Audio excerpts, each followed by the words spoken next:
Welcome to Dweller of the Dark. We are wicked wizards demanding the resurrection of the yellowed and blackened bones of forgotten masters of horror, science fiction, fantasy, and beyond. Subscribe, comment, like, or I'll send the vampire Helen to rip your heart out. Writers, poets, songwriters, reach out to us if you want to be part of our growing pile of bones. Writing, ghostwriting services on Upwork and Fiverr. We've had a 98% successful completion rate for projects. Contact links below. Children of Horror, Legion of Ghouls. We proudly present Hans Christian Andersen's Haunting the Little Match Girl, devilishly devoted to horror and Christmas may your souls always be. The Little Match Girl by Hans Christian Andersen. First published December 1st, 1845. Most terribly cold it was.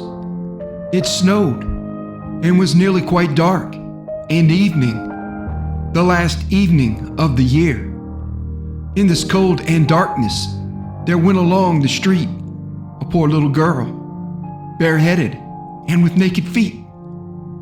When she left home, she had slippers on, it is true. But what was the good of that? They were very large slippers, which her mother had hitherto worn. So large were they, and the poor little thing lost them as she scuffled away across the street because of two carriages that rolled by dreadfully fast. One slipper was nowhere to be found. The other had been laid hold of by an urchin, and off he ran with it. He thought it would do capitally for a cradle when he someday or other should have children himself. So the little maiden walked on with her tiny naked feet that were quite red and blue from cold. She carried a quantity of matches in an old apron, and she held a bundle of them in her hand. Nobody had bought anything of her the whole livelong day.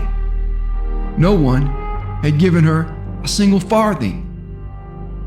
She crept along, trembling with cold and hunger. A very picture of sorrow, the poor little thing. The flakes of snow covered her long fair hair, which fell in beautiful curls around her neck. But of that, of course, she never once now thought. From all the windows, the candles were gleaming, and it smelt so deliciously of roast goose. For you know, it was New Year's Eve. Yes, of that she thought. In a corner formed by two houses, of which one advanced more than the other, she seated herself down and cowered together. Her little feet she had drawn close up to her, but she grew colder and colder, and to go home she did not venture, for she had not sold any matches and could not bring a farthing of money. From her father she would certainly get blows, and at home it was cold too. For above her she had only the roof through which the wind whistled, even though the largest cracks were stopped up with straw and rags. Her little hands were almost numbed with cold.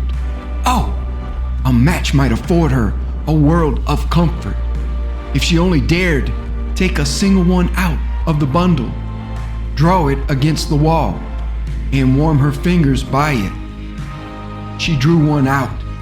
Rish! How it blazed! How it burnt! It was a warm, bright flame, like a candle, as she held her hands over it. It was a wonderful light. It seemed really to the little maiden as though she were sitting before a large iron stove with burnished brass feet and a brass ornament at top. The fire burned with such blessed influence. It warmed so delightfully. The little girl had already stretched out her feet to warm them too. But the small flame went out. The stove vanished. She had only the remains of the burnt-out match in her hand. She rubbed another against the wall. It burned brightly, and where the light fell on the wall, there the wall became transparent, like a veil, so that she could see into the room. On the table was spread a snow-white tablecloth. Upon it was a splendid porcelain service, and the roast goose was steaming famously with its stuffing of apple and dried plums. And what was still more capital to behold was the goose hopped down from the dish, reeled about on the floor with knife and fork in its breast, till it came up to the poor little girl, when the match went out, and nothing but the thick, cold, damp wall was left behind. She lighted another match. Now there she was sitting under the most magnificent Christmas trees. It was still larger and more decorated than the one she had seen through the glass door in the rich merchant's house. Thousands of lights were burning on the green branches, and gaily colored pictures, such as she had seen in the shop windows, looked down upon her. The little maiden stretched out her hands towards them when the match went out. The lights of the Christmas tree rose higher and higher. She saw them now as stars in heaven.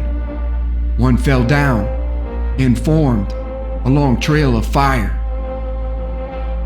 "Someone is just dead," said the little girl, for her old grandmother, the only person who had loved her and who was now no more, had told her that when a star falls, a soul ascends to God. She drew another match against the wall. It was again light, and in the luster there stood the old grandmother, so bright and radiant, so mild, and with such an expression of love. "Grandmother!" cried the little one. "Oh, take me with you. You go away when the match burns out. You vanish like the warm stove, like the delicious roast goose, and like the magnificent Christmas tree." And she rubbed the whole bundle of matches quickly against the wall, for she wanted to be quite sure of keeping her grandmother near her. And the matches gave such a brilliant light that it was brighter than at noonday. Never formerly had the grandmother been so beautiful and so tall. She took the little maiden on her arm, and both flew in brightness and in joy so high, so very high. And then above was neither cold, nor hunger, nor anxiety. They were with God. But in the corner, at the cold hour of dawn, sat the poor girl, with rosy cheeks and with a smiling mouth, leaning against the wall, frozen to death on the last evening of the old year. Stiff and stark sat the child there with her matches, of which one bundle had been burnt. She wanted to warm herself, people said. No one had the slightest suspicion of what beautiful things she had seen. No one even dreamed of the splendor in which, with her grandmother, she had entered on the joys of a new year.